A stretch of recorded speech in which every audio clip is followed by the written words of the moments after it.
маленькие друзья! Вновь с вами я, Марья Марьевна, и моя помощница Аришка. Здравствуйте, ребята!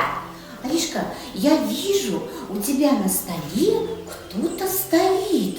Интересно, кто же это? Это лесовичок. Ты же знаешь, что все лесовички живут в лесу. Ребята, я поняла. Сегодня мы будем говорить о лесе. А в нашем этнографическом музее-заповеднике очень много лесного массива. У меня и загадка специальная есть. Дом со всех сторон открыт. Он зеленой крышей крыт. Заходи в зеленый дом, чудеса увидишь в нем. Ну, конечно же, это лес. Вот он лес, дремучий лес, полон сказок и чудес. Ты о чем шумишь листвою, ночью темную грозою? В лесу растут лиственные деревья, березки, осины, дубы, рябины и хвойные, ели, сосны, пихты. В парках музея-заповедника произрастают все виды растений, которые можно встретить в лесах Восточного Казахстана. Смотри, какие чудесные желуди и шишки у нас на столе. Желуди растут на дубе, а шишки на елках. Мы летом в лесу собирали малину, и доверху каждый наполнил корзину.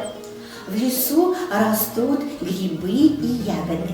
И я знаю одни волшебные слова, с помощью которых можно найти много-много спелых ягод. Скажи скорее эти слова. Итак, сейчас хорошо. Слушайте. Одну ягодку беру, на другую смотрю, третью примечаю, а четвертая мерещится. Я вспомнила эти слова из сказки Валентина Катаева «Дудочка и кувшинчик».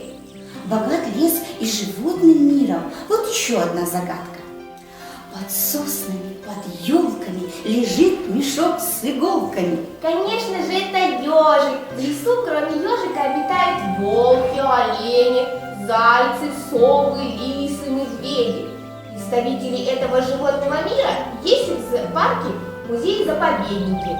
Ну а зайцы зимой могут просто так прибежать на территорию музея-заповедника. Просто так? Вот здорово. А вот знаете, известный художник Иван Шишкин написал знаменитую картину «Утро в сосновом лесу». А знаменитый поэт Сергей Есенин посвятил лесу такие строки. Заколдован невидимкой дремлет лес под сказку сна. Хочу тебе открыть один секрет. Я очень люблю секреты. Лес может не только дремать, он может еще шептать, петь, звенеть, журчать. Ух ты, как это! Но вот если остановиться в лесу и прислушаться, то можно услышать звуки леса.